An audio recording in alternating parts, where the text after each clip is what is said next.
이번 3월 16일, 오늘이 3월 10일이네요. 6일 남았습니다. 3월 16일이면 제가 전에 한번 말씀을 드렸던 것 같은데 이스라엘의 절기로 따지면 희년이 끝나는 마지막 날이 됩니다. 그래서 희년은 50년에 한 번 돌아오지만 사실 이번의 희년은 굉장히 좀 중요한 희년이라고 말씀을 나눴습니다. 그래서 이번 3월 16일이 희년이 끝나고 이제 새롭게 하나님의 시간편에서 죄송합니다. 시작이 되어지는데 그것과 함께 연결되어져서 이제 모든 국제 정세가 하나님의 시간편에서 새롭게 진행되어지고 있는 것들을 우리가 좀 발견해 봤으면 좋겠습니다. 그래서 2018년에 하나님께서 이제 어떻게 그 마지막 때 하나님의 그 시간편에서 하나님의 계획을 이루어 가시는지를 우리가 조금 큰 그림을 한번 좀 그려볼 수 있으면 좋겠습니다. 3월 1일 날에 우리가 함께 금식하면서 기도했었지만은 저도 유튜브를 통해서 한국에서 3.1절에 어떤 일들이 이제 있을까 기대하면서 뉴스도 보고 인터넷을 좀 이렇게 왓츠업을 했었는데 생각했던 것보다 많이 좀 저는 개인적으로 좀 실망을 했습니다. 첫째는 이제 언론들이 3.1절 행사들에 대해서 이제 보도를 하는데 대부분의 메이저 언론들은 뭐 보도하지 않았고 몇몇 언론사들이 보도를 하는데 그냥 친박 단체가 그냥 박근혜 대통령의 탄핵을 부당함을 알리면서 그냥 이렇게 데모하는 그런 정도로만 좀 소개했던 것 같아요. 지금 태극기를 들고 그 추운 겨울에 나가셨던 분들이 나라 민족을 걱정해서 나간 건데 그것을 그냥 단순히 그냥 탄핵, 무효 이런 것을 외치는 것으로 그냥 오도하는 것들을 보면서 여전히 한국의 그 언론들이 완전히 그 좌파에 무너져 있고 좀 희망이 없는 것들을 좀 보게 됩니다.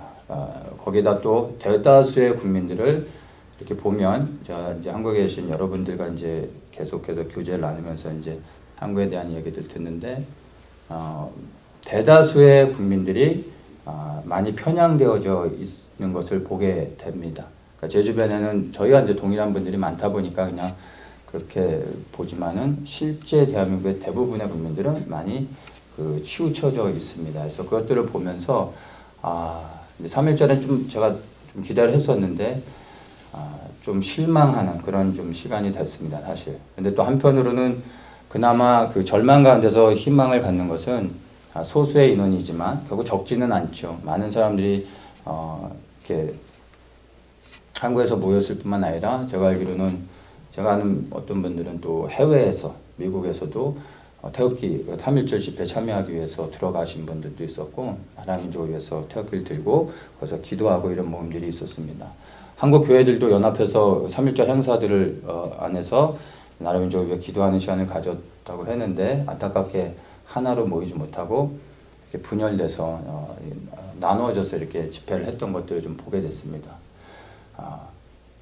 이 모든 국민들을 딱 아우를 수 있는 위대한 지도자가 나타나면 우파들도 딱 모이게 될 텐데 아직 그런 지도자가 이제 한국에서 나타나지 않았다라는 거죠. 그래서 우리가 그걸 놓고서도 기도해야 될 것 같아요. 그래서 제가 이렇게 보면서 좀 마음이 첩첩하지만 하나님의 심판이 한국에 임박해 있다라는 것을 좀 이렇게 생각하게 됐습니다. 근데 그 가운데서도 하나님께서 남은 자들 그리고 하나님 앞에 무릎 꿇어 기도하고 통곡하는 자들 하나님께서 그 가운데서 징계 가운데서 보호하고 지키시겠구나. 그리고 그 가운데서 하나님의 새로운 역사들을 그들을 통하여 이루시겠다라는 그러한 기대와 또 이런 간절한 소망들을 좀 갖게 됐습니다. 이번 3.1절 행사를 통해서 제가 또 이렇게 보면서 마지막 때의 그 미혹들에 대해서 다시 한번 좀 생각해보는 기회가 됐습니다. 다른 게 아니라 마지막 때 가장 강력한 미혹은 적그리스도의 미혹이죠. 그러니까 예수가 그리스도임을 부인하게 만드는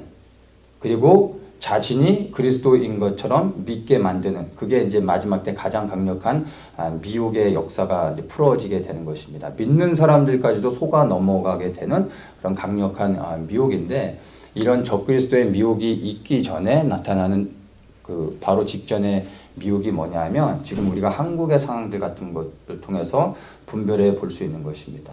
뭐냐면 하나님의 부르신 가운데 나아가지 못하도록 막는 그런 미혹의 영이 지금 한국에 풀어지고 있는 것을 우리가 볼 수 있어야 됩니다. 제 주변에 마지막 때 깨어있는 분들이 많아요. 그러니까 개인적인 친분도 있기 때문에 그분들의 삶을 제가 알거든요. 거룩한 삶을 살고 예수님을 정말로 사랑하고 그렇기 때문에 마지막 때도 깨어 있어서 이스라엘도 품고 기도하시고 그래요. 그런데 북한은 품지 못하고 있어요. 북한을 품지 못하고 있고 그리고 한국에서 일어나고 있는 이 지금의 이러한 위기 상황들을 영적인 시각으로 바라보지 못하고 있다는 것입니다. 그리고 안타깝게 결정적인 건 문재인을 지지한다라는 것입니다. 그래서 지금의 한국에 돌아가고 있는 상황들을 위기로 보지 않고 있는 것입니다. 근데 놀라운 건 이분들이 정말 예수님을 사랑해요. 개인적으로 보면 정말 거룩한 삶을 살려고 노력하고 그리고 마지막 때 깨어 있으려고 몸부림치고 이스라엘을 위해서도 기도하는데도 불구하고 북한은 품지 못하고 한국의 상황들을 영적인 시각으로 보지 못한다는 거예요. 이게 바로 마지막 때 하나님의 그 부르심 가운데 나아가지 못하도록 막는 그런 미혹의 역사라는 것을 우리가 알아야 되는 것입니다. 우리가 지금 모든 것을 깨닫고 지금 나라 민족을 위해 기도한다고 해서 우리가 좀 더 나은 사람이냐? 결코 아니라는 거죠. 오히려 우리는 거기에 대한 부담감을 가져야 돼요. 우리는 조금도 낫지 않은데 우리에게 그것을 깨닫게 하신 것은 우리에게 책임을 부여하신 것입니다. 교만할 이유가 전혀 없고 우리는 더욱더 부담감을 가지고 나라 민족을 위해서 기도해야 되는 것입니다. 이 나라 민족을 위해 기도하는 것은 나라와 민족을 위한 게 아니라 대한민국이라는 나라가 아니라 바로 하나님 나라를 위해 기도하고 있다는 것을 우리가 영적으로 바르게 분별할 수 있어야 됩니다. 그래서 우리가 한국을 위해서도 기도하고 있지만 한국을 위해서 기도하는 본질적인 이유는 대한민국의 통일을 위해서도 아니고 대한민국의 번영과 자유민주주의를 지키기 위한 것이 아니라 바로 이 땅에 이제 곧 이만 하나님의 영광스러운 나라 그리스도가 통치하는 그 나라를 위해서 우리가 기도하고 있다는 것을 우리가 인식을 해야 되는 것입니다. 3월 5일 날에 이제 한국에서 대북 이제 특사들을 보냈습니다. 그래서 평양에서 김정은을 만나고 돌아왔죠. 그 만나고 돌아온 결과가 이제 4월 말에 남북 정상회담을 갖기로 했습니다. 그리고 또 북한한테도 미국에도 대화할 것을 제안을 했는데 도널드 트럼프 대통령이 그것을 이제 허락을 했습니다. 그래서 상황이 갑자기 이렇게 막 지금 급하게 돌아가고 있습니다. 4월부터는 사실 한미의 군사훈련이 시작됩니다. 그래서 4월 그리고 5월 두 달에 거쳐서 다른 훈련들이 계속해서 연속적으로 일어납니다. 지금 김정은 정권이 가장 코너까지 몰려서 지금 너무나 위급한 상황이라 대화를 통해서 지금 뭔가 길을 열려고 하는 거거든요. 이런 시점에서 지금 평화회담이 열려지고 있어서 한국의 언론들은 뭐 그냥 평화통일이라도 이미 된 것처럼 뭐 난리를 치고 있는데 사실 어떻게 진행될지는 모르는 좀 그런 상황입니다. 도널드 트럼프 대통령이 어떤 평화적인 어떤 그 체결을 위해서 어떤 제안을 하기 위해서 이런 그 대화를 허용한 게 아니라 분명한 하나님의 어떤 계획하심들이 있을 겁니다. 이게 정말로 실제로 대화가 되어질지 안 될지는 우리는 모릅니다. 우리는 뭐 이것 때문에 염려할 게 아니라 하나님의 뜻을 구하면서 하나님을 신뢰하면서 우리가 계속 기도해야 되는 문제입니다. 어쨌든 만약에 4월 달에 남북 정상회담이 이루어진다면 그 결과는 제가 생각할 때 평화협정 체결 뭐 이런 것으로 아마 가게 될 겁니다. 그리고 문재인 정권은 그것을 원하고 있고 그렇게 되면 정말로 그 좌파 정권이 계속해서 한국을 컨트롤할 수 있는 상황이 되기 때문에 어떤 수를 쓰더라도 그렇게 할 거고 북한도 그것을 원합니다. 그랬을 때 최종적으로는 그 연방제 통일을 통해서 대한민국을 공산화시킬 수 있기 때문에 김정은이 어떤 대단한 그 빅 딜을 통해서라도 그런 식으로 이제 진행될 것을 우리가 좀 볼 수 있어야 됩니다. 그래서 어떤 평화 협정 체결이 이루어지게 되면 문제가 뭐냐 하면 지금 한국에 미군이 주둔하고 있는데 평화 협정 체결이 어떤 식으로든 되어지는 순간 이건 한국과 북한의 문제이기 때문에 미국이 간섭할 수 없거든요. 그래서 평화협정 체결이 되어지면 미국은 더 이상 한국에 군대를 주둔할 수 있는 어떤 타당한 이유를 잃게 됩니다. 그러면 시간이 지나면 결국에 나가야 됩니다. 베트남을 통해서도 봤지만 주한미군이 철수하는 순간 시간이 언제가 되어질지 모르지만 결국에는 그 끝은 연방제를 통해서 공산화되는 것은 뭐 너무나 당연한 어떤 그 공식화된 결론인 것입니다.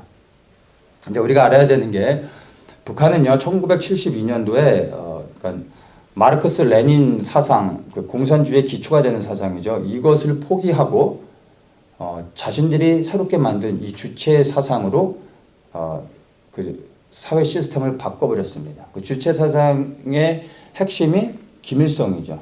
김일성의 말이 곧 법인 거고 모든 것이 되는 것입니다.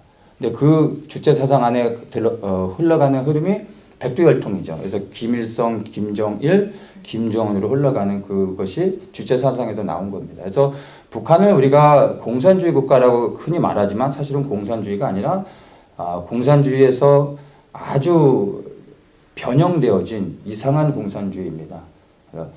그래서 이러한 사상을 가진 자들과 이게 무너지는 순간 북한 정권은 다 끝나게 되는데 이러한 주체 사상을 가진 북한이 자유민주주의 사상을 가진 대한민국과 대화한다, 평화를 얘기한다라는 자체가 말이 안 되는 거죠. 상식적으로. 그런데 지금 문재인 정권이 이렇게 평화회담을 한다는 자체가 말이 안 되는 것입니다. 그래서 우리가 그들을 분별해 볼 수 있어야 됩니다.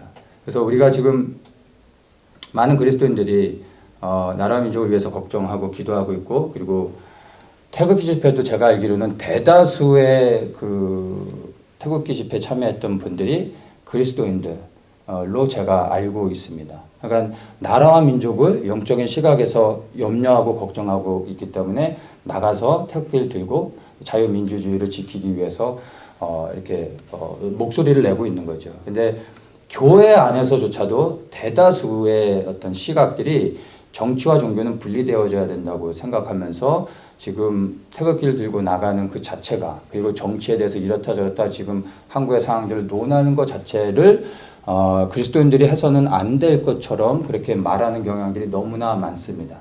우리가 분명히 좀 알아야 되는 것이 자유민주주의라는 것이 어떻게 시작됐는지를 그 역사적 배경들과 이 자유민주주의가 시작된 것을 알게 되면 우리 모든 그리스도인들은요 자유민주주의를 지키기 위해서 발벗고 나서야 된다는 것을 알게 됩니다. 그러니까 자유민주주의는 사실 기독교인들이 목숨 걸고 지켜야 될 중요한 사상인 겁니다. 우리가 잘 아는 것처럼 미국의 시작이 영국에서 이제 흔히 우리가 말하는 청교도들이 메이플라워를 타고서 이제 넘어와서 미국의 개척이 이제 시작되어졌다고 이제 말하죠. 근데 그게 보다 정확하게 얘기하면은 청교도들이 아니라 영국의 분리주의자들이 넘어온 겁니다. 이 분리주의자들은 누구냐면 당시에 영국 국교회가 있었는데 그것을 오늘날에는 이제 그걸 영국 성공회라고 말하죠. 그게 이제 영국 국교회였었는데 겉은 영국 국교회인데 속 알맹이는 로마 카톨릭하고 똑같았습니다. 그러니까 정치적인 이유 때문에 로마 카톨릭에서 벗어나 영국 국교회를 만든 겁니다. 근데 이 종교개혁을 이뤘던 사람들이 영국 국교회 안에서는 진정한 종교의 자유와 종교개혁을 이룰 수 없다라고 생각하고서 영국 국교회에서 벗어나 거기서부터 분리되어져서 새로운 종교개혁을 해야 종교의 자유를 얻을 수 있다라고 주장했던 사람들이 분리주의자들입니다. 그들을 영국의 분리주의자라고 하는데 이 사람들이 메이플라워를 타고서 신앙의 자유를 찾아 미국으로 넘어온 것입니다. 그래서 이제 미국의 이민 역사가 시작되었는데 그 이후로 이제 많은 사람들이 영국과 여러 유럽을 통해서 신앙의 자유를 찾아 넘어오게 됩니다. 그들을 통해서 그들을 중심으로 미국이 개척되는 이민 역사가 시작되어졌습니다. 근데 이제 그 초기에는 어떻게 됐냐면 영국에서 국왕이 영국 국교회를 보냅니다. 그러면 영국 국교회가 중심이 돼가지고 그 새로운 콜로니를 개척해 나가는 거예요. 그러면 그 땅은 영국 국교회만 믿게 되는 거예요. 감리교 사람들이 넘어옵니다. 그래서 그 감리교 사람들이 중심으로 해서 그 새로운 그 식민지를 개척하게 됩니다. 그러면 그 지역은 감리교만 들어오는 거예요. 이렇게 해가지고 장로교도 들어오고 로마 카톨릭에서도 보내고 하면서 미국 이민 역사의 초창기에는 신앙의 자유를 찾아온 각 종교인들이 개척을 했습니다. 그런데 이제 나중에 침례교는 항상 한 발이 늦었는데 침례교도들이 맨 마지막에 넘어왔는데 로마 카톨릭 그 지역에 갔더니 쫓겨나고 그리고 감리교에 갔더니 또 쫓겨나고 장로교 지역을 가도 또 쫓겨나는 거예요. 심지어는 침례교도들이 개척해 놓은 땅에서도 다른 침례교인이 들어가면 쫓겨나는 거예요. 자기 교회에서 침례를 받지 않으면 또 인정하지 않았던 침례교가 아직 백그라운드가 형성이 안 됐던 상황이어라 이제 뭐 가는 데마다 쫓겨나는 거예요. 그래가지고 침례교인들이 이래서는 안 되겠다라고 해가지고 정말 신앙의 자유를 얻기 위해서는 이런 식으로는 생활할 수 없다 해가지고 로저 윌리엄스라는 이제 침례교 목사님이 노력을 해가지고 미국 역사상 최초로 미국 역사에도 굉장히 중요한 사건입니다. 최초로 로드 아일랜드에서 신앙의 자유를 선포한 주가 됩니다. 로드 아일랜드가. 그래서 이 로드 아일랜드에서는 종교의 자유가 완전히 허락됐어요. 그러니까 여기서 말하는 종교의 자유는 뭐 기독교, 천주교, 불교, 유교, 뭐 이슬람 이런 종교가 아니라 예수를 구주로 믿는 그 각 교단들, 감리교, 장로교, 침례교, 모든 로마 카톨릭까지 포함해서 이 모든 교단들을 말하는 겁니다. 이 종교의 자유가 완전히 허락되어진 게 로드 아일랜드입니다. 이게 미국 역사에 최초로 시작된 거예요. 그 이후로부터 다른 많은 이제 처음에 시작은 이제 13개 주로 미국 이민 역사가 이제 시작을 하게 되죠. 다른 많은 주들이 이제 로드 아일랜드에서 시작된 종교의 자유를 따라 그들이 문을 열기 시작합니다. 그래서 나중에는 뭐 우리는 침례교, 길 건너서는 장로교가 있고 블록 하나 더 넘어서는 또 감리교가 있고 이것이 이제 허용이 되어지게 됩니다.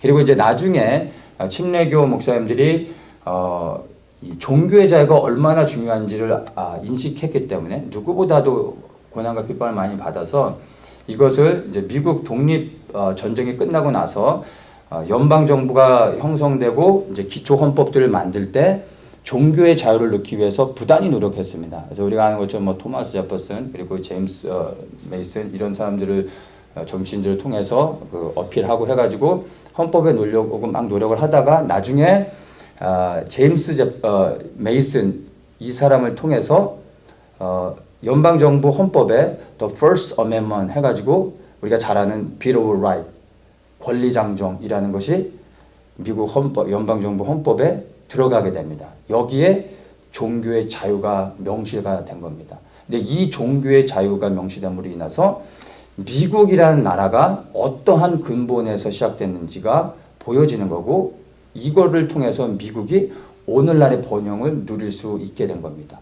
이 종교의 자유로 인하여서 모든 인권의 자유를 보장받게 됩니다. 무기 소유의 그 자유도 갖게 되고 또 인권의 자유 그리고 언론의 자유 이 모든 것들 집회의 자유 모든 자유가 다 보장되어진 게 바로 이 종교의 자유로부터 시작되어진 것입니다.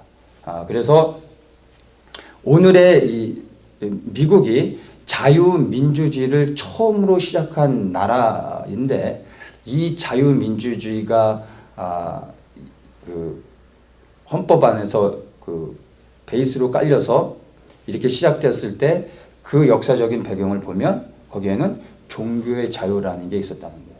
자유민주주의 뿌리 안엔 종교의 자유가 핵심을 차지한다는 것을 우리가 알아야 됩니다. 그래서 우리가 자유민주주의를 말할 때 우리는 신앙의 자유가 그 핵심을 이룬다는 것을 이해해야 됩니다.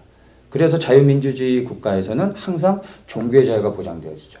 내가 원하는 그 신앙을 따라서 내가 믿을 수 있게 되는 것입니다. 이게 이제 자유민주주의의 가장 중요한 근간이 되는 겁니다. 그래서 대한민국도 자유민주주의인데 신앙의 자유가 보장되잖아요. 그래서 우리가 마음껏 예수님을 믿고 섬길 수 있게 된 것입니다. 그래서 지금 문재인 정권이 자유민주주의에서 자유자를 빼고 민주주의로 헌법을 바꾸려고 하는데 바로 이것이 굉장히 중요한 것이 되는 겁니다. 자유가 빠지는 순간 이제 신앙의 자유는 잃어버리게 되는 것입니다. 그러면 신앙의 자유를 잃어버릴 때 제일 먼저 피해를 입는 사람들은 기독교인들입니다. 종교의 자유가 사라지는 순간 우리는 하나님을 섬길 수 없게 되어집니다. 하나님을 섬길 수 없게 되는 게 두려운 게 아니라 더 무서운 것은 이 민족을 향한 하나님의 부르심 가운데 나아가지 못하고 넘어질 수밖에 없다라는 것입니다. 그래서 자유민주주의를 지키는 것은요, 단순히 우린 자유할 때 뭐 우리 인권의 자유, 내 마음대로 내 멋대로 살아갈 수 있는 자유, 이런 자유를 생각하는 게 아니라 이 자유민주주의를 지킬 때 그 근본은 뭐냐면 신앙의 자유인 것입니다. 그래서 그리스도인들은 이 자유민주주의를 지키는 것에 목숨을 걸어야 되는 것입니다. 왜냐하면 이것은 하나님을 섬기는 것과 직접적으로 연관이 있기 때문에. 그래서 우리는 정치를 해야 되는 거예요. 다른 것은 몰라도 자유민주주의를 지키는 데 있어서는요, 우리 모든 그리스도인들은 사명이 있고 책임이 있습니다. 이것을 목숨 걸고 지키지 않으면 우리는 신앙을 잃어버리는 겁니다. 그래서 우리가 자유를 잃어버리는 것보다 더 무서운 게 하나님을 섬기지 못하는 거잖아요. 그럼 당연히 하나님을 섬기는 데 있어서 목숨을 걸어야 되지 않겠어요? 자유를 잃어버리는 것 때문에 목숨을 걸 필요는 없습니다.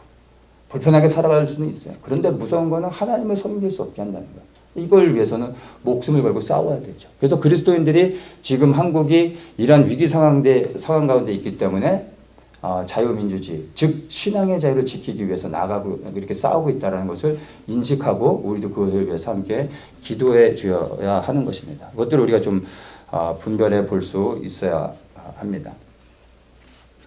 그래서 우리의 초점은 지금 한국이 여러 가지 위기 상황에 있으면서 우리가 뭐 북한의 핵 문제를 놓고 또 이제 어떤 전쟁이 일어나지 않도록 또 북한의 인권들을 부각시키면서 뭐 이제 말하고 또 기도하고 있지만 핵심은 자유민주주의를 지키기 위해서 우리가 기도하며 싸우고 있다는 것을 알아야 되고, 이 자유민주주의가 한국 땅에서 지켜지기 위해서는 단 하나의 길밖에 없습니다. 바로 북한 정권이 무너져야 되는 것입니다. 이것만이 자유민주주의를 지킬 수 있는 유일한 방법입니다. 그래서 우리에게 중요한 것은 이 평화적인 어떤 그 합의하에 이루어지는 어떤 평화 체결 뭐 이런 것들이나 북한이 뭐 비핵화를 하겠다 하면 여기서 우리가 만족하고 기뻐할 게 아니라 사실 본질적으로는 북한 정권이 제거되기를 위해서 기도하고 그거를 위해서 부르짖어야 된다라는 것을 알아야 됩니다. 이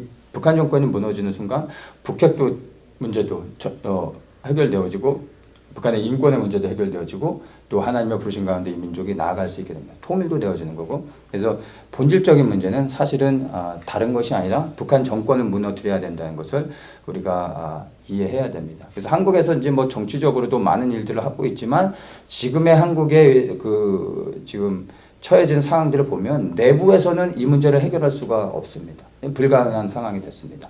그래서 외부에서 그것들을 해결해 줘야 되는데 바로 그것이 우리가 기도하고 있는 도널드 트럼프 미국을 통해서 하나님께서 한국의 위기 상황을 하나님이 오픈하고 열어주실 수 있도록, 그리고 이 미국을 통해서 북한에 닫혀진 문, 고통당하고 있는 우리 동포들을 하나님께서 해방시켜 줄 수 있도록 위해서 우리가 기도해야 되는 것입니다. 그래서 우리가 도널드 트럼프와 미국을 위해 기도하고 있는 것이 바로 이러한 배경하에서 하고 있다는 것을 우리가 이해해야 됩니다. 지금 돌아가는 상황들을 보면요, 정말로 이제 지금 상황의 끝이 다가오고 있는 것을 보게 됩니다. 이제 뭐 더 이상의 일어날 수 있는 또 다른 스토리들, 시나리오 뭐 이런 거는 없을 것 같아요. 이제 곧 있으면 북한의 문은 열리게 될 것 같습니다. 이제 우리가 저 끝이 왔는데 조금 더 힘내서 기도해야 될 것 같습니다. 그래서 이러한 상황 속에서 우리가 조금 더 넓은 시각으로 지금 이루어지고 있는 여러 가지 그 일련의 사건들을 보다 큰 관점으로 볼 수 있는 안목을 가져야 우리가 지금 여러 가지 뭐 이슈들이 일어날 때 놀라지 않고 담대하게 우리가 하던 기도들을 할 수 있게 됩니다.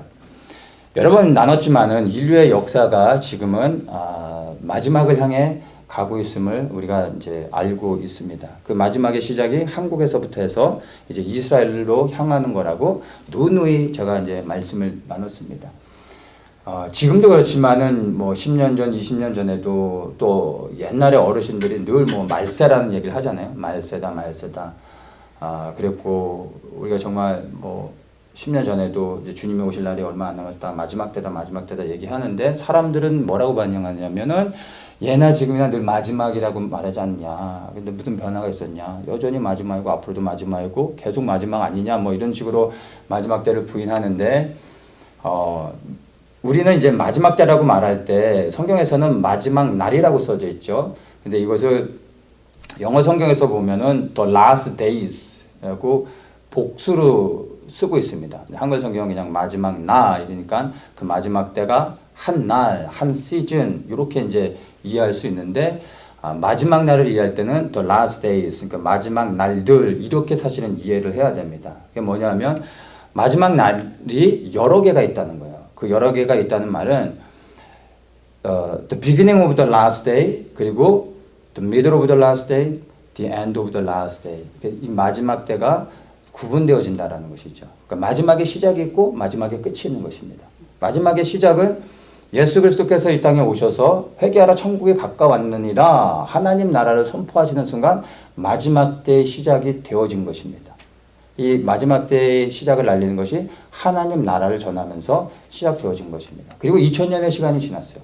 지금은 the end of the last day, 마지막 때의 마지막이 되어지는 것입니다. 그래서 이 한국에서 지금 일어나고 있는 이 일련의 사건들은요, 마지막 때의 마지막에 시작을 알리는 것이라고 계속해서 제가 말씀을 나눴죠. 그래서 지금이 이제 마지막 챕터 가운데 첫 번째 페이지라고 생각하시면 되는 거예요. 그래서 한국에서부터 시작해가지고 이제 북한의 문을 열고 중동을 지나 이제 중국과 이제 중동 지나 그리고 이제 이슬람의 그 영역을 뚫고 나가면 이제 예루살렘에 도착하는 거죠. 그러면 하나님의 영광이 그곳에 임하고 그리스도께서 이 땅에 오시는 것입니다. 그래서 이 마지막 때의 마지막의 시작이 지금 한국입니다. 그래서 한국에서 일어나고 있는 이런 여러 가지 진통들이 결코 우연이 아니라 바로 그러한 시작을 열기 위해서 진통하고 있다는 것을 우리가 좀 볼 수 있어야 됩니다. 그래서 지금 우리가 한국을 주목할 때 단순히 그 한국 문제만 국한돼서 봐서는 안 되고 조금 멀리 떨어져서 보다 좀 큰 시각으로 볼 수 있어야 됩니다. 그래서 이 마지막 때 한국에 우리가 지금까지 한 지난 2년 정도 우리가 초점 맞춰서 한국에 더욱더 기도를 했었는데 이제는 조금 줌아웃 해가지고 한국과 그리고 이스라엘 그리고 그 좀 더 넓게 미국까지 이렇게 한 흐름 안에서 볼 수 있는 시각을 좀 오늘 갖기를 원합니다. 이스라엘과 그 한국의 그 연결고리를 조금 나누고 싶은데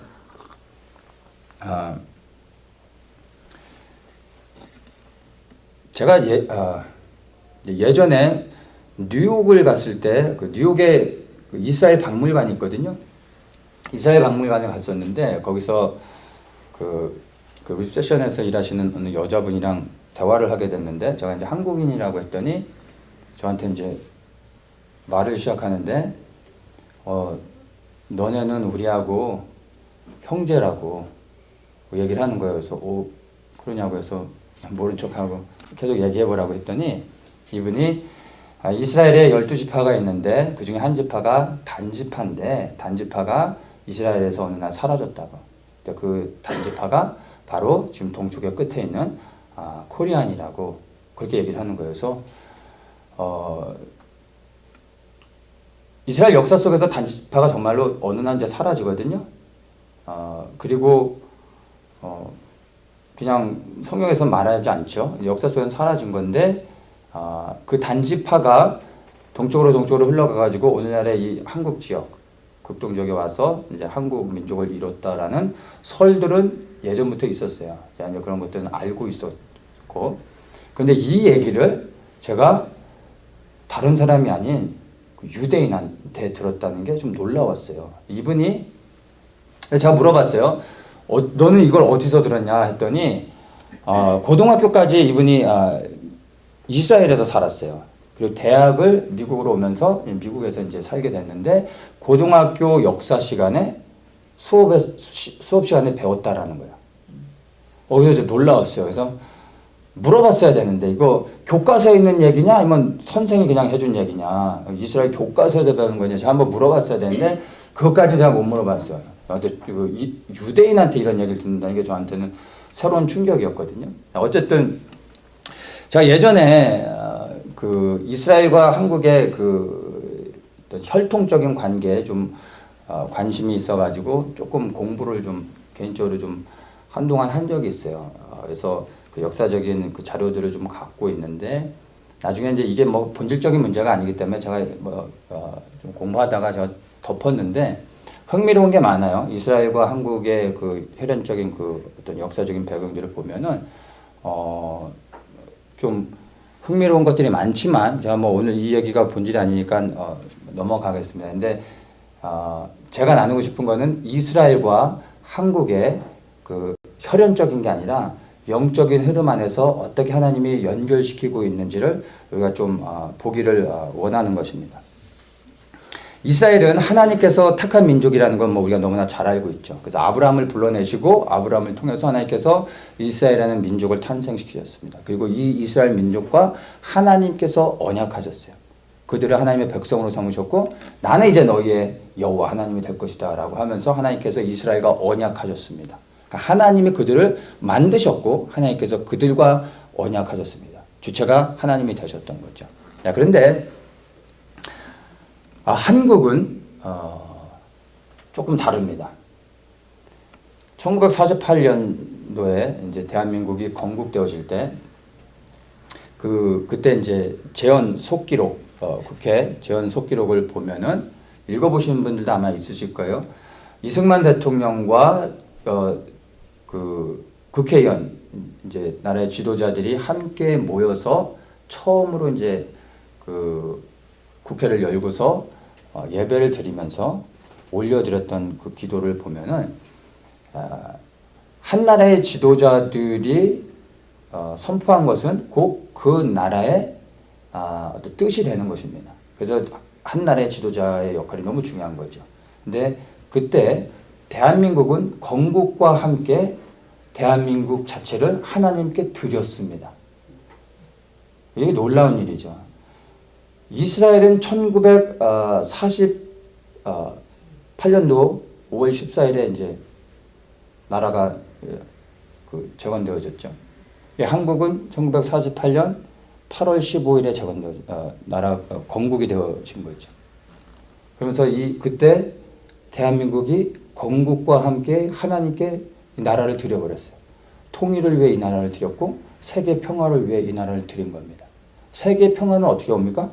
예수 그리스도께서 이 땅에 오실 때 이루어질 수 있는 것입니다. 그래서 예루살렘의 평안을 위해 기도하는 게 곧 그리스도의 재림을 위해 기도하고 있는 것을 우리가 연결해서 봐야 됩니다. 그래서 인류 역사 가운데서 나라를 시작하면서 하나님께 드린 그러한 나라는 세계 유일한 대한민국 한 나라밖에 없다라는 것을 우리가 알아야 되는 겁니다. 그래서 이스라엘은 하나님께서 불러내서 택하셔서 하나님의 백성을 삼았다면 대한민국은 우리 스스로가 하나님의 백성이 되겠습니다라고 우리가 먼저 하나님께 언약하며 들어간 거예요. 하나님은 그 언약을 받아주신 거고요. 그래서 우리가 하나님 안에서 백성이 되어진 것입니다. 이렇게 해서 하나님과 대한민국이 언약 관계로 들어간 것을 우리가 좀 볼 수 있어야 됩니다. 그 다음에 또 한 나라가 있는데 바로 이 나라가 미국이에요. 제가 좀 전에 이제 미국이 자유민주주의 국가로 세계에서 처음으로 시작되어졌는데 이 자유민주주의가 어떤 배경하에서 시작되게 됐는지를 말씀을 나눴잖아요. 신앙의 자유를 위해서 이 자유민주주의가 미국에서 시작되어졌다는 것입니다.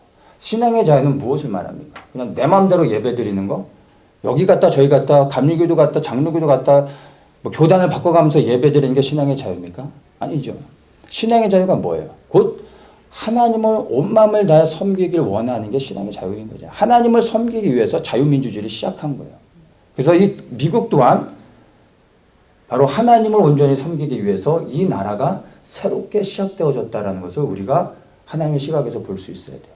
그러니까 전 세계에서 하나님께 드려진 나라는요, 이스라엘과 한국과 미국입니다. 이게 놀라운 그 사인입니다.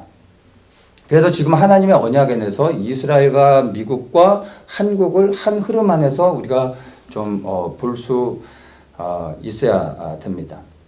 이스라엘은 하나님과 언약하면서 시작했지만 그들이 하나님의 언약 안에서 벗어나서 멸망을 향했었습니다. 그러나 하나님께서 언약하셨기 때문에 하나님께서 그들을 다시 회복시키셔서 이스라엘을 재건케 하셨습니다. 왜냐하면 하나님이 언약하셨기 때문에 하나님이 신실하신 분이라 다시 그 언약을 하나님께서 계속 이루어가길 원하셔서 이스라엘을 하나님의 은혜 가운데 회복해 주신 겁니다.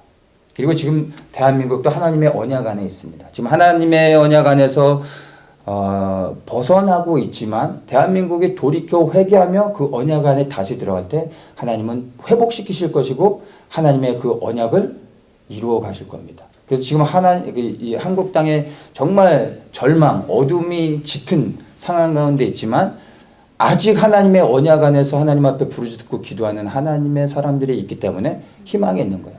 우리가 언약을 포기하지 않고 이 언약을 하나님께 올려드리면 하나님께서 그 소수의 사람들이 언약을 버리지 않을 때 남은 자들 통해 하나님께서 그 언약을 이루어 가시는 것입니다. 그래서 하나님께서 반드시 대한민국을 하나님의 언약 안에서 사용하실 거라는 것을 우리는 믿음 안에서 확신하면서 좌절하지 말고 기도하며 나아갈 수 있어야 되는 것입니다. 자, 이스라엘의 동쪽 끝에 뭐가 있습니까? 이스라엘로 보면 저 동쪽 맨 끝에 있는 나라가 대한민국이죠. 자, 근데 에스겔 43장에 보면 에스겔을 본 환상 가운데서 뭐라고 얘기하냐면 하나님의 영광이 동편에서부터 온다고 합니다. 동편에서부터 쭉 와서 예루살렘 동문을 지나 성전에 들어가 하나님의 영광이 그 성 안에 가득 차질 때 나중에 이제 47장을 보면 그 성전 문지방에서부터 생명의 물이 흘러내려갑니다. 그 생명의 물이 흘러 채워져 성전에 가득 채운 다음에 나중에 그것이 열방으로 생명의 강으로 되어져서 흘러가는 것을 보게 됩니다. 그게 바로 온 세상을 살리는 예수 그리스도의 생명이 되어지는 것입니다. 그게 바로 그리스도께서 이 땅에 재림하실 때 이루어지게 되는 것이죠. 하나님의 영광이 그 시작이 바로 동편에서부터 오는데 이스라엘의 동편 끝이 바로 대한민국인 것입니다. 그래서 하나님의 영광 이 마지막 때 시작이 지리적으로 보면 대한민국에서부터 올라가는 겁니다. 근데 그 시작이 북한으로부터 막혀져 있죠. 이게 그래서 사단이 전략적으로 각 지역들을 미리 알고 막아놓고 있는 것입니다. 우리는 정치적인 이유로 막혀져 있는 것 같지만 영적으로 보면 사단이 그 지역을 미리 선점하고 막고 있는 것입니다. 그것들을 우리가 이제 분별해 볼 수 있어야 됩니다. 자, 그래서 이스라엘과 미국과 한국을 조금 지리적인 상황에서 좀 이해를 해보면 한국에서 이스라엘까지 거리가 8,207마일입니다. 한국에서 이스라엘까지가. 그리고 미국에서 한국 거리가 6,563마일입니다. 미국에서 이스라엘 거리가 6,744마일. 그러니까 미국과 한국, 미국에서 이스라엘 거의 비슷하죠. 6,563, 6,744마일. 자, 그런데 우리가 뭐 미국 살고 있어도 너무나 잘 알지만 샌프란시스코부터 해가지고 전 뉴욕까지 동서로 그 거리가 어느 정도 되냐면 2,906마일이 됩니다. 이 말은 우리가 미국을 중심으로 해가지고 이쪽이 이제 한국이 되는 거예요.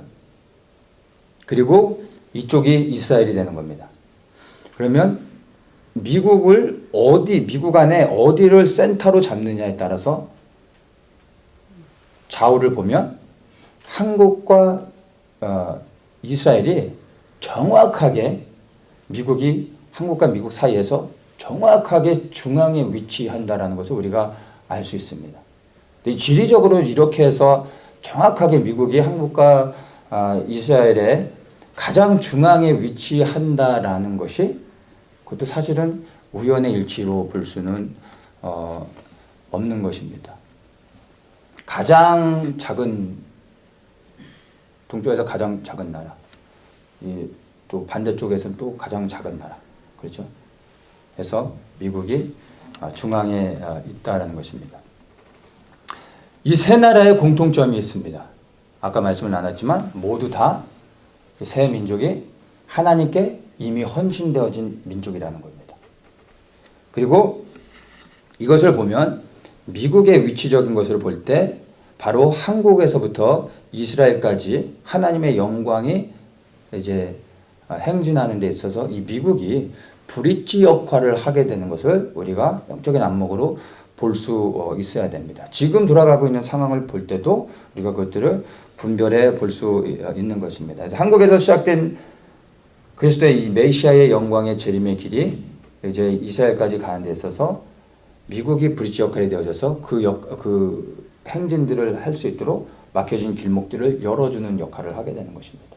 한국이 할 수 없는 그런 것들이 많이 있는데 그런 것들을 지금 열어주는 역할들, 그리고 이스라엘 안에서 일어나고 있는 많은 일들 가운데서 미국이 또 하나님의 뜻을 이루기 위해서 이스라엘의 편에 서서 지금 이스라엘을 돕고 있는 것들, 이 좌우에서 미국의 역할들이 지금 그 어느 때보다 중요하고 실질적으로 그런 역할들을 하고 있는 것을 우리가 좀 볼 수 있어야 됩니다. 그래서 이스라엘에서는 예루살렘 수도 선언이 작년에 있었고, 그 다음에 올해는 뭐 몇 년 후에 들어갈 것처럼 하다가 올해 이제 될 줄 알았는데 5월 14일 날에 못 박았죠.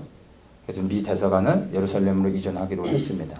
그건 굉장히 영적으로 큰 사인이 되는 거고, 중동 지역에서 이제 가만히 있지 않겠죠. 그 전에 어떤 일이 일어날 수도 있고, 그 후에 어떤 일이 일어나든 지금 이스라엘에서는 지금 이제 전쟁의 기운이 이제 물어나고 있는 것입니다. 뭐 한국은 얘기할 것도 없죠. 북핵 문제로 인해서 지금 가장 어려운 상황 가운데 놓여져 있는데, 재미난 거는 한국과 북한의 문제인데 어느 날 봤더니 이게 북한과 미국의 문제가 되어버렸어요. 사실 미국은 아무런 상관이 없는 건데 남과 북의 문제잖아요. 근데 이제 한국은 패승당하고 미국이 자신의 문제로 여기고 지금 나서서 딜을 하고 있는 거거든요. 하나님 하시는 일인 거죠. 그리고 그 어느 때보다도 미국이 지난 오바마 정권 8년 동안 비교해 봤을 때 미국의 역사 가운데서 그 어느 때보다 가장 이스라엘 편에 서서 이스라엘을 지지해주고 있는 상황입니다. 그 어느 때보다도. 그리고 한국이 건국된 이후로 그 어느 때보다 또 이 미국이 가장 한국의 편에 서서 지금 이 위기 상황 가운데 한국을 또 도와주고 있기도 합니다. 미국이 정말로 이스라엘과 한국의 중간에서 그 브릿지 역할들을 하고 있는 것을 보게 됩니다. 그래서 우리가 지금 상황은 이스라엘도 그렇고 한국도 그렇고 그 모든 키는 도널드 트럼프가 쥐고 있습니다. 그래서 우리가 그 어느 때보다 더욱더 미국을 위해 도널드 트럼프 대통령을 위해서 기도하는 것이, 그를 통해서 하나님의 행하실 일들이 있기 때문에 우리가 그를 위해 더욱더 기도해야 된다는 것을 우리가 좀 분별해서 보아야 됩니다. 그래서 이제 이스라엘과 대한민국을 향한 하나님의 어떤 큰 구속사적인 관점에서 우리가 조금 좀 큰 시각을 좀 가질 필요가 있는데, 이스라엘이 고난받았던 이유에 대해서 우리는 성경적으로 또 이렇게 많은 얘기를 하지만 조금 다른 시각으로 구속사적인 관점에서 이스라엘이 고난받았던 역사 속에서 그들이 고난받을 수밖에 없었던 이유를 우리가 조금 다시 새롭게 좀 볼 필요가 있습니다. 이스라엘이 고난을 받았던 이유는요, 단 하나입니다. 하나님을 섬겼기 때문입니다. 마귀가 통치하고 있는 이 세상 가운데 여호와 하나님, 유일하신 하나님을 섬기면 당연히 고난을 받게 되는 겁니다. 그래서 역사 가운데서 가장 고통스러운 고난을 겪은 민족이 이스라엘 민족인 것입니다. 모든 민족으로부터, 모든 종교로부터, 심지어는 기독교로부터도 외면을 당하고 죽임을 당했던 아픈 역사를 갖고 있는 것이 이스라엘이라는 것을 우리가 알아야 됩니다.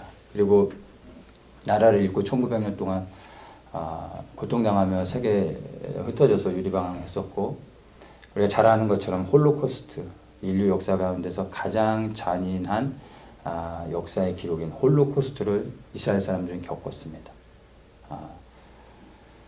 근데 하나님께서 하나님의 때가 되어져서 이제 이 하나님의 그 언약을 이루시기 위해서 회복시키셨고, 나라를 재건하셨을 뿐만 아니라 예루살렘을 되찾게 하셨고, 알리야를 통해서 세상에 흩어진 많은 유대인들을 모으셨습니다. 그리고 지금도 계속해서 그 일들을 이루시며 하나님의 회복의 역사를 이루어 가고 계신 것을 우리가 볼 수 있습니다. 이스라엘이 이렇게 회복되는 것을 통해서 우리가 무엇을 할 수 있냐면 이스라엘이 섬겼던 유일하신 여호와 하나님이 참 하나님이라는 것을 알게 되는 겁니다. 귀 있는 자는 들어야 되는 거예요. 어제도 말씀을 나눴지만 기생 라합이 이스라엘의 소문을 들었을 때 여호와 하나님, 이스라엘의 여호와 하나님이 참 하나님이라는 것을 그는 듣고 믿었던 겁니다. 그래서 구원을 받았잖아요. 이스라엘은 세상의 모든 사람들이 하나님 한 분만을 섬기는 민족이라는 걸 다 알잖아요. 근데 하나님을 섬겼던 민족이 멸망을 당했어요. 그래서 세상에서 모든 사람들이 이스라엘을 비난할 때 이스라엘이 하나님을 비난했던 거예요. 그런데 1948년에 이스라엘이 재건되어졌습니다.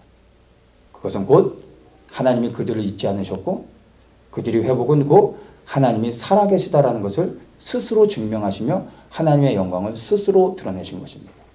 그래서 정말 하나님이 이스라엘의 유일하신 하나님이요 그분만이 열방의 유일하신 하나님이라는 것을 눈이 있는 자는 보고 그 하나님을 믿을 수 있게 되는 것입니다. 그러한 역사가 있었다는 것을 우리가 알 수 있습니다. 그리고 이 이스라엘의 회복을 통해 하나님을 향해서 원망하고 있었던 많은 유대인들이 이제 마음이 회복되어지며 유일하신 하나님을 찾게 되고 그리고 그들의 메시아를 더욱더 간절히 기다리고 있다는 것이 지금 이스라엘의 상황인 것을 우리가 이제 볼 수 있습니다. 그래서 이스라엘이 고난을 받은 이유는 바로 하나님의 큰 시각 안에서 보면은 바로 하나님을 섬겼기 때문에 그렇게 됐다는 것을 우리가 좀 이해해야 되고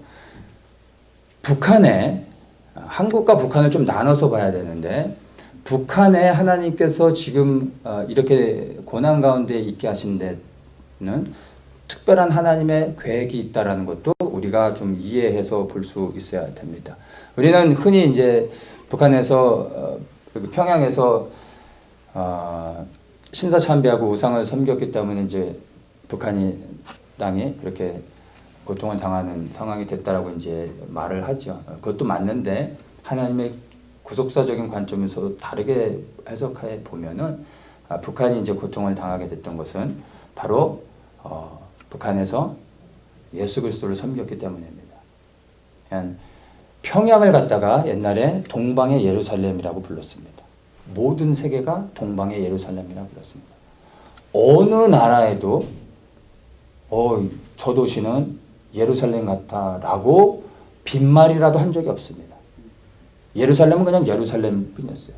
근데 유일하게 예루살렘 외에 동방의 예루살렘이야 라고 말했던 곳은요 평양밖에 없습니다. 그건 하나님이 주시는 사인인 거예요. 평양이 어느 정도였냐면 우리가 아는 것처럼 평양 대붕 사건도 있었고 그 이후로 평양을 중심으로 해서 그 북한 전 지역이요 복음화가 되면서 막 홀리랜드가 되어졌어요. 그래서 어떤 이야기까지 있냐면 사람들이 이제 일꾼들을 구하는데 이 사람 교회 다니는 사람이야 예수 믿어 하면은 인터뷰 보지도 않고 사람을 만나보지도 않고 썼대요. 그 정도로 교회 다니는 사람들이 예배만 잘 드리는 게 아니라 하나님 앞에 정말 거룩함과 정결한 가운데 살아가려고 그렇게 몸부림쳤다라는 거예요. 그래서 사람을 구해도 교회 다니는 걸 물어보고 교회 다니면 무조건 쓰는 그 정도로 평양이 그 거룩한 그런 곳이었습니다. 그래서 동방의 예루살렘이라고까지 말을 했던 것입니다. 이렇게 이 평양이 이 동쪽에서 동방의 끝에서 정말 복음의 중심지에서 이 동양의 부흥의 역사를 이루면서 엄청난 영향을 미치고 이 부흥이 중국에까지 아시아의 그 평양 대붕 이후로부터 이제 놀라운 이제 부흥의 역사들을 이뤘던 것도 우리가 이제 볼 수가 있습니다. 그런데 이제 안타까운 게 뭐냐면 이스라엘이 1948년 5월 달에 건국이 되어졌죠. 그리고 나서 같은 해에 1948년 9월 달에 북한과 한국이 이제 정치적으로 나눠지면서 북한에는 조선인민민주주의공화국이 시작되어집니다. 그 이후로 북한은 암흑으로 들어가게 되는 겁니다. 이스라엘이 회복되는 그 순간 북한은 암흑 속으로 들어가게 됐던 거예요. 제2의 예루살렘이라고 말했던 평양 땅이 암흑으로 들어가게 되어서 지금까지 거진 70년의 세월 동안 암흑 가운데 그 하나님을 거룩하게 섬겼던 예수 그리스도를 섬겼던 그 땅이 지금 막혀져 있는 것입니다. 그런 상황들을 우리가 좀 볼 수 있어야 됩니다. 그리고 지금도 여전히 그 고통 가운데 시간이 흘러가고 있고, 홀로코스트가 유대인만 겪은 것이 아니라 지금 북한의 실상들이 많이 드러나고 있잖아요. 이 탈북자들의 증언을 통해서 북한은 여전히 홀로코스트를 겪고 있습니다. 유대인들만 홀로코스트를 겪은 것이 아니라 북한 우리 동포들이 70년 동안을 홀로코스트를 겪고 있습니다. 유대인들이 겪은 홀로코스트는 잠시한감이었지만 북한 주민들은 70년을 겪고 있습니다. 그들이 당하는 그 인권 유린은 뭐 차마 입에 담을 수 없을 정도로 정말 노약자들이나 어린아이들은 들으면 안 될 정도의 충격적인 사건들이 너무나 많아요. 듣기만 해도 기절할 만큼의 잔인한 이야기들이 너무 많아요. 저도 잘 안 들어요. 뭐 이건 어떻게 그럴 수 있나 싶을 정도로. 근데 70년의 시간을 여전히 홀로코스트를 겪고 있다라는 것입니다. 이스라엘이 회복되어지는 순간 북한은 암흑 속에 들어갔던 거예요. 같은 한 해. 어떻게 이런 일이 일어날 수 있을까요? 이것 또한 북한의 고난엔 하나님의 정하신 하나님의 뜻이 있었다라는 것입니다. 북한은 여전히 아시는 것처럼 종교 탄압 1위, 인권 유린 1위, 부동의 1위입니다. 수십 년 동안. 더 이상 말할 필요가 없을 정도로. 이스라엘은 하나님을 섬기는 것 때문에 열방 가운데서 버림을 받고 고난을 당했습니다. 북한은요, 예수 그리스도를 섬기는 것 때문에 70년이 채워지도록 고난을 받고 있습니다. 하나님을 섬겼던 것 때문에 유대인들이 홀로코스트를 겪었고, 북한 땅에서는 예수 그리스도를 거룩히 섬기는 것 때문에 여전히 홀로코스트를 겪고 있다라는 것입니다. 여기에는 하나님의 섭리가 있는 것입니다. 어떤 사람을 위로할 때 그 사람을 가장 잘 위로해 줄 수 있는 것은요, 말에 있지 않습니다.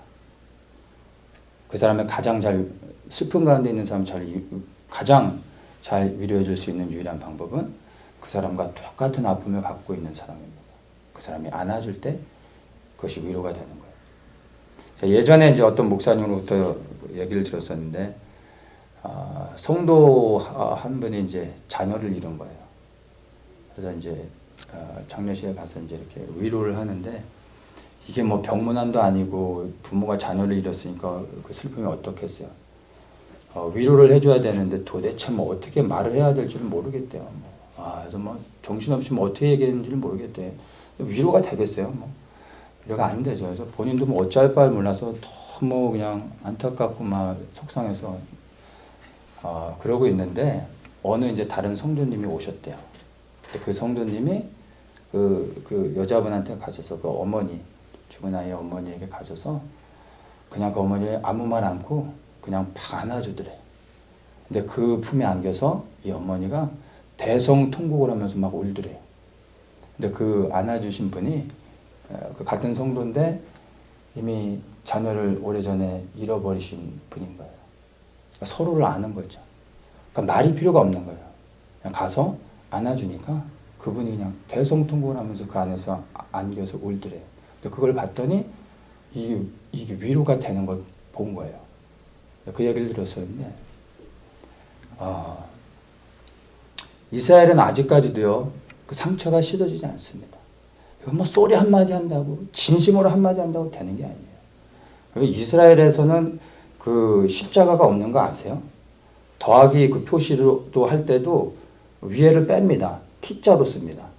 십자가 자체만 보면 막 이가 갈리는 거예요. 그 기호로도 절대 십자가는 쓰지 않는 게 이스라엘인 거예요. 십자가 때문에 너무나 큰 고통을 당했기 때문에. 뭐 모슬렘들한테 당하는 것뿐만 아니라 기독교인들에게 더 큰 잔인한 고통을 당했기 때문에 이스라엘 사람들은 세상 모든 사람들에게 상처가 있어요. 특히나 기독교인들에게. 그래서 이들은 누구도 이해할 수 없는, 머리로는 이해할 수 있지만 그들을 위로해 줄 수는 없어요. 그들의 아픔을 머리로는 이해할 수는 있지만 가슴으로 품어줄 수는 없는 거예요. 어느 누구도. 그런데 북한은요, 이스라엘을 위로해 줄 수가 있어요.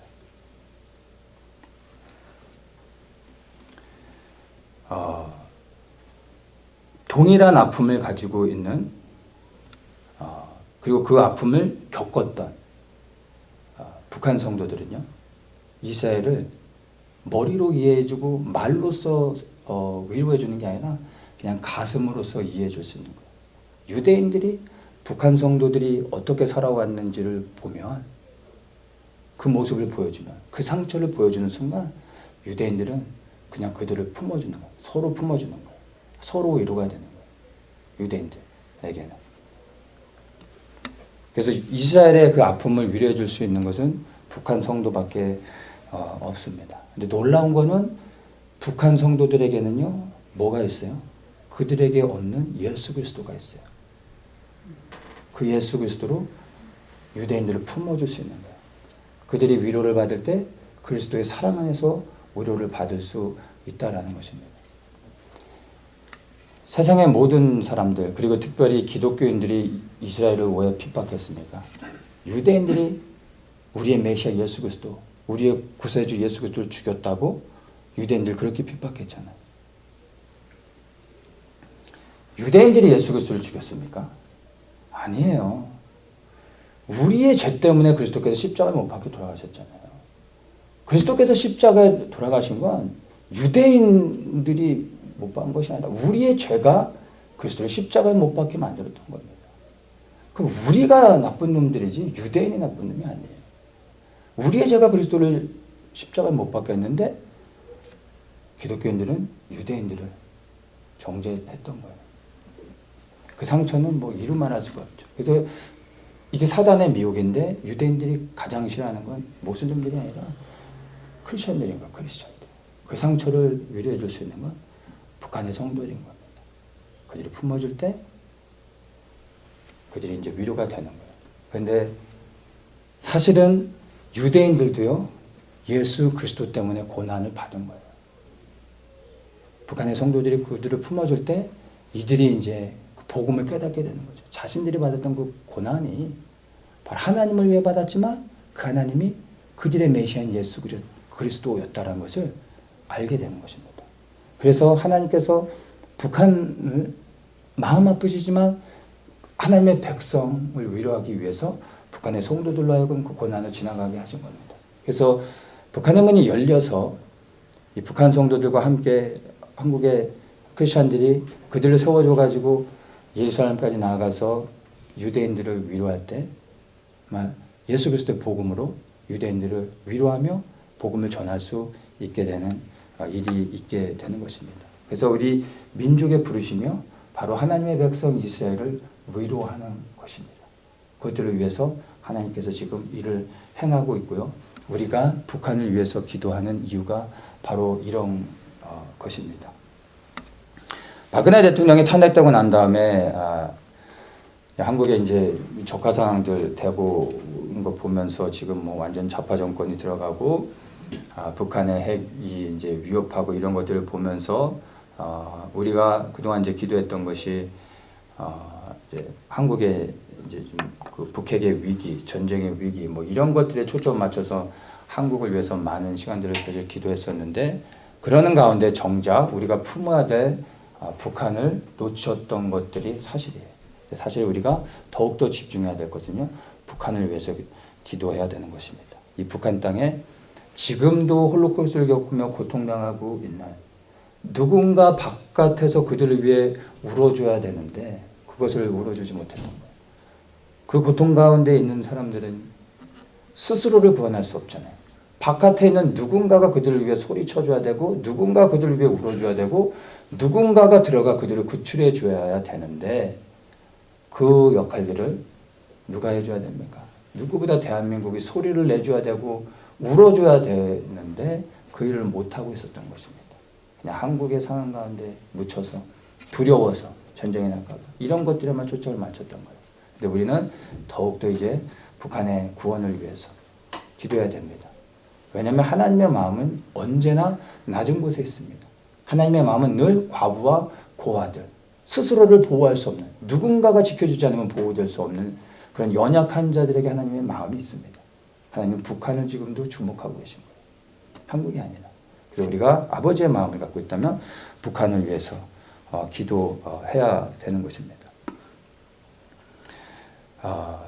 이제 예루살렘이 70년 만에 회복되는 것을 보면서 우리가 그동안 기도해 온 게 한국 이제 70년이 채워졌습니다. 한국 땅의 통일을 허락해 주십시오라고 기도해 왔습니다. 저도 이 기도를 수년을 이렇게 해왔던 게 사실이에요. 근데 제가 이제 깨닫게 된 게 이 기도의 본질적인 것은요, 대한민국이 아닙니다. 이 기도는 북한에 맞춰서 기도해야 되는 것이었어요. 왜냐하면 사실은 악한 정권 가운데 포로로 잡혀 있는 것은 북한이에요, 북한. 예루살렘이 바벨론의 포로로 잡혀 들어가 있다가 그 포로 생활에서 70년 만에 예루살렘으로 귀환하게 됐잖아요. 북한이 지금 악한 정권 가운데 포로로 잡혀 있는 거예요. 대한민국이 아니에요. 그래서 정말 이 예루살렘이 70년 만에 회복된 것처럼 우리에게도 그러한 동일한 은혜를 허락해 주십시오라고 우리가 기도할 수 있어야 돼요. 기도해야 됩니다. 근데 그 기도는 한국의 통일이 아니라 북한 동포의 해방과 자유를 위해서 우리가 이걸 위해 기도할 수 있어야 됩니다. 이스라엘에게도 자유를 허락해 주셨으면 하나님 우리 북한 동포들 이제 2018년 9월 9일이면 조선인민민주주의 공화국이 시작된 지 70년, 만 70년이 되는 거예요. 이스라엘은 70년 만에 보내주셨으면 하나님 우리 북한 동포들 지금도 70년이 이제 곧 몇 달 후면 채워지는데 하나님 북한 동포들을 구원해 주십시오. 왜 우리 동포들은 70년을 넘어야 됩니까? 이스라엘을 사랑하시는 하나님께서 하나님과 언약한 우리 북한 하나님께서 왜 외면하십니까? 우리가 왜 기도하지 못하겠어요? 근데 북한을 위해서 이 말씀을 가지고 우리가 사실은 기도해야 되는 것입니다. 그리고 우리가 그렇게 기도할 때 북한 정권은 반드시 머지않아 무너지게 될 것을 저는 확신합니다. 그래서 동방의 예루살렘의 회복을 위해서 그리고 그 어둠의 정권이 무너지고 하나님의 공의가 그 북한 땅에 이루어지며 하나님이 북한을 잊지 않으시고 하나님께서 북한을 사랑하고 계시다는 것을 온 열방 가운데서 하나님이 증명하실 수 있도록 그리고 그것을 보며 하나님의 신실하심을 믿을 수 있도록 위해서 우리가 기도해야 되는 것입니다. 북한을 위해서 기도하는 것과 그리고 대한민국을 위해서 기도하는 것은 사실은 다릅니다. 우리가 북한을 위해 기도하는 것 그리고 한국을 위해 기도할 때 다른 주제로 갖고 기도해야 됩니다. 이게 그냥 섞어서 기도하면은 안 됩니다. 북한을 위해서 기도하는 것은 나눴지만 한국을 위해서 기도할 때는요 그냥 한 가지입니다. 한국을 위해 기도할 때 이제 회개를 위해서 기도해야 됩니다. 한국 땅은 다른 게 없어요. 하나님께서 유례가 없는 8월 15일 1948년 8월 15일에 대한민국이 건국된 이후로 하나님께서 엄청난 축복을 해주셔서 번영을 이루었습니다. 그 번영의 목적이요 고통 가운데 있는 북한 주민들을 구원해내라고 한국의 그 역사상 유례가 없는 엄청난 번영을 하나님이 허락해 주신 거예요. 근데 그 부와 축복을 누리고서 한국은 그걸로 인해 부르신 가운데 나가지 못하고 그 번영 가운데 무너져 앉아버렸어요. 그리고 교회들이 하나님을 버리고 만몬을 섬기고 있는 것이 많은 교회들의 모습인 것입니다. 그래서 우리는 한국을 위해서 기도할 때 다른 게 아니에요. 회개를 위해 기도해야 됩니다. 한국 땅에 하나님 회개의 영을 부어주시옵소서. 모든 믿는 그리스도인들이 하나님의 부르심 앞에 나아가지 못했던 것들. 민족의 위기가 오늘까지 오게 된 것은요. 전적인 교회의 타락입니다. 전적인 교회의 문제인 것입니다. 우리는 회개하며 나아가야 되는 것입니다. 그래서 정말 이제 때가 채워졌습니다. 언제일지는 우리가 알 수 없지만 머지않은 시간에 북한의 문은 반드시 엽니다. 왜냐하면 하나님의 공의의 역사는요. 시간을 정해놓고 있습니다. 반드시 하나님께서 북한의 문을 여실 것입니다. 근데 문제는 북한의 문이 열릴 때 대한민국이 회개함으로 온전히 준비되어 있지 않으면요. 북한의 문이 열리는 것이 대한민국에서는 재앙이 되어질 수 있습니다. 그래서 북한의 문이 열리는 게 재앙이 되지 않기 위해서는 우리가 회개하며 하나님의 은혜를 받을 수 있도록 위해서 기도해야 된다는 것입니다. 에스겔서 9장에 보면 하나님 앞에 범죄한 그 예루살렘을 하나님께서 심판하시는데 심판하시기 전에 먼저 붓을 든 천사를 내려보냅니다. 그래서 이마에 표를 주게 합니다. 인을 치는 거죠.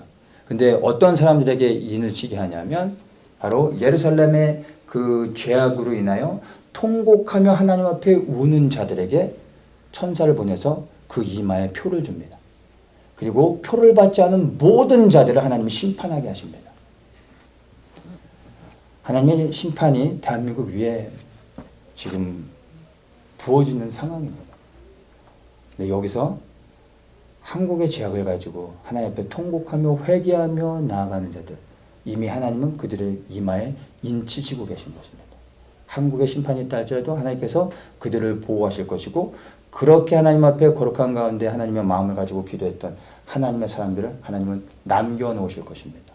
그들을 통해 하나님께서 북한의 문을 여시고 그 북한 성도들을 회복시키고 도와서 하나님께서 이제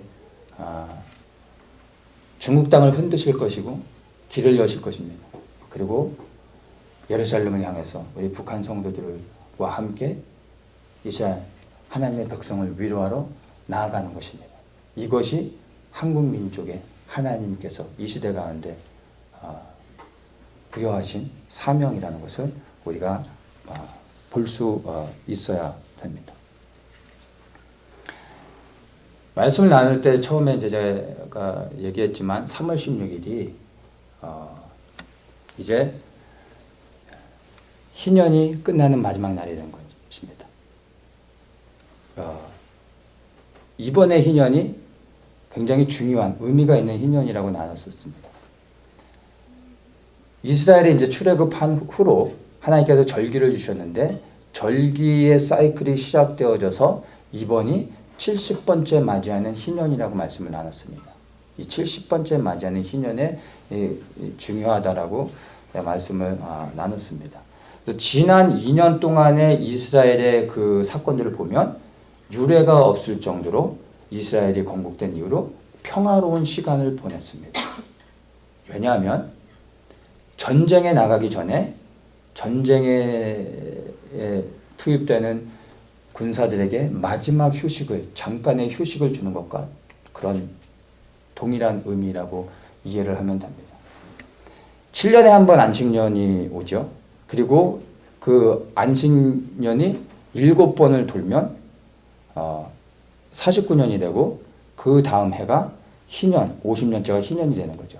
그래서 희년이 되어질 때는 연속적으로 2번의 안식년을 갖게 되는 것입니다. 그래서 2016년, 그러니까 2017년, 16년, 그리고 17년 이 두 해가 안식년의 사이클에서 두 해가 연속적으로 쉬는 해가 되어졌던 것입니다. 근데 이스라엘에서는 유례가 없는 평화로운 시간을 보냈습니다. 그 어느 때보다도 정말 평화로운 시간을 보냈습니다. 3월 16일이 공식적으로 절기적인 그 시간으로 볼 때 희년이 끝나는 날입니다. 그러면 이제 그 시간 이후로부터 언제일지는 알 수 없지만 이제 하나님께서 희년이 끝났다는 것은 휴식이 끝난 거예요. 새로운 하나님의 시간들이 시작되어지는 것입니다. 그러면 이제 이스라엘에서 하나님이 계획하신 어떠한 일들이 쉬는 시간은 끝난 겁니다. 하나님이 어떤 일들을 행하신다라는 것을 우리가 이제 분별해 볼 수 있어야 됩니다. 그래서 5월 14일 날에 미국 대사관이 예루살렘으로 이전하죠. 그것이 큰 사인이 되어지는 것입니다.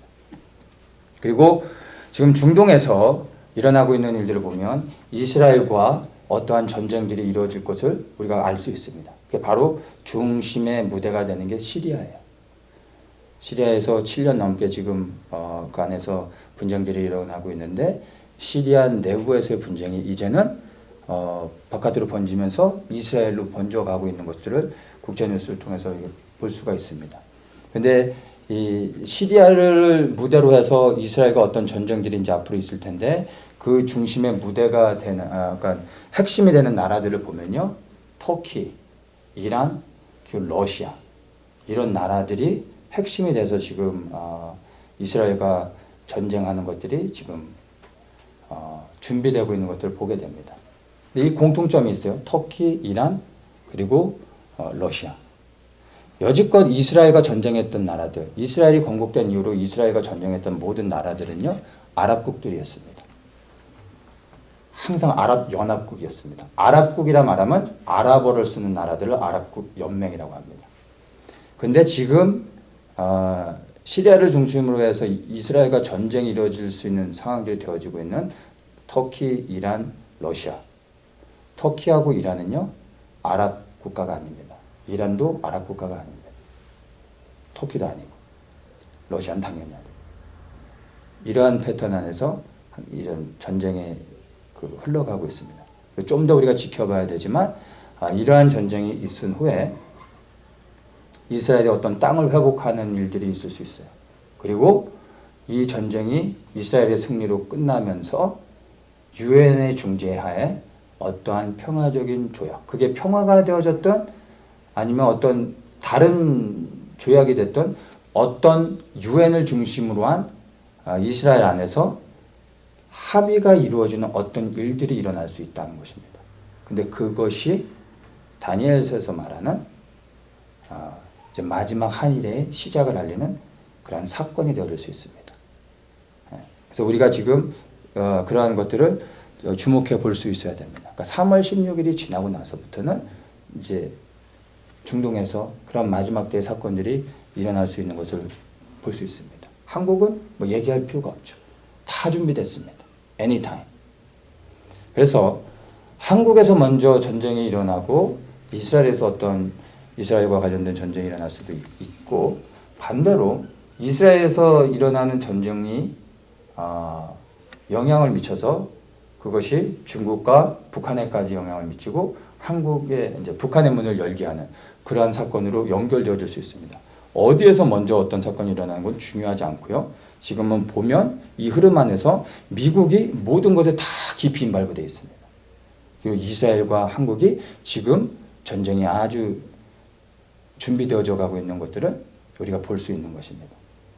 그래서 하나님께서 미국을 오늘 이 시대 중앙에서 이스라엘과 한국의 편에 서서 하나님께서 도널드 트럼프를 통해서 일들을 하고 계신 것들을 우리가 볼 수 있어야 됩니다. 이런 것들을 우리가 좀 큰 시각에서 보게 되면 지금 우리가 살아가고 있는 이 시대가 정말 last days라고 말하는 것이 아니라 더 정확하게는 the end of the last day라는 것을 인식할 수 있고, 우리가 정말 그 마지막 가운데서도 어느 시점 가운데 살아가고 있는지를 우리가 분별해 볼 수 있게 됩니다. 그래서 이제 한국을 위해서 기도하면서 마음이 낙심되고 변화되지 않고 또 희망을 보지 못한 것들로 인하여 우리가 포기하거나 아니면 절망하거나 뭐 그럴 것이 아니라 하나님께서 이제 희년의 시간이 지나고 나서 새롭게 판국들을 만드시면서 마지막 시간에 하나님이 행하실 일들을 위해서 모든 것들을 준비해 놓고 계신 것들을 우리가 볼 수 있어야 됩니다. 그러니까 힘을 잃을 게 아니라 이제 더욱더 우리가 힘내서 하나님의 큰 섭리 안에서 하나님의 행하실 것들을 믿음의 눈으로 바라보고 이제 우리가 구체적으로 무엇을 위해서 어떻게 더 실제적으로 우리가 기도해야 되는지를 볼 수 있어야 됩니다. 그러면 지금부터가 진짜 기도가 되는 거고, 우리가 두려워할 것이 아니라 정말로 그리스도를 소망하면서 익사이딩하게 우리가 이 땅에 임하실 그리스도를 위하여, 승리하실 그리스도를 위하여서 담대히 기도할 수 있게 됩니다. 그래서 이제는 정말 우리가 연합해야 될 때가 돼 있습니다. 그 어느 때보다 우리가 연합해서 함께 기도해야 됩니다. 그리고 더욱더 소리쳐 외쳐야 됩니다. 그리스도께서 이 땅에 곧 오신다는 것을 부끄러움 없이 말해야 됩니다. 지금 듣지 않는다 할지라도 앞으로 일어나는 사건들을 통해서 이 사람들이 깨닫는 날이 올 것입니다. 마지막 때를 알려야 됩니다. 그리고 예수 그리스도를 전하십시오. 마지막 때만 얘기해서는 안 돼요. 마지막 때를 말하고 그 마지막 때를 말하는 이유는 바로 구원을 위한 거예요. 예수 그리스도를 믿어야 되는 거잖아요. 마지막 때를 아는 것이 구원이 아니라 구원받기 위해 마지막 때를 얘기해 줘야 되는 거예요. 두 가지를 말아야 돼요. 우리가 살아가고 있는 시대가 얼마나 주님의 재능이 임박했는지. 그래서 더욱더 예수 그리스도가 필요하다라는 것을 복음과 함께 전해야 되는 것입니다. 그리고 우리가 이제 북한을 위해서, 그리고 한국의 회개를 위해서, 이스라엘을 위해, 그리고 그 어느 때보다 더욱더 미국이 하나님이 기뻐하시는 그 모든 역할들을 넉넉히 감당할 수 있도록 이스라엘의 편에 서며 한국의 편에 서서 하나님의 뜻을 이루어갈 수 있도록 미국을 위하여, 또한 트럼프를 위하여 우리가 그렇게 기도해야 되는 것입니다. 그렇게 기도하며 나아가는 우리 성도님들 되시길 예수님의 이름으로 축복합니다. 아멘.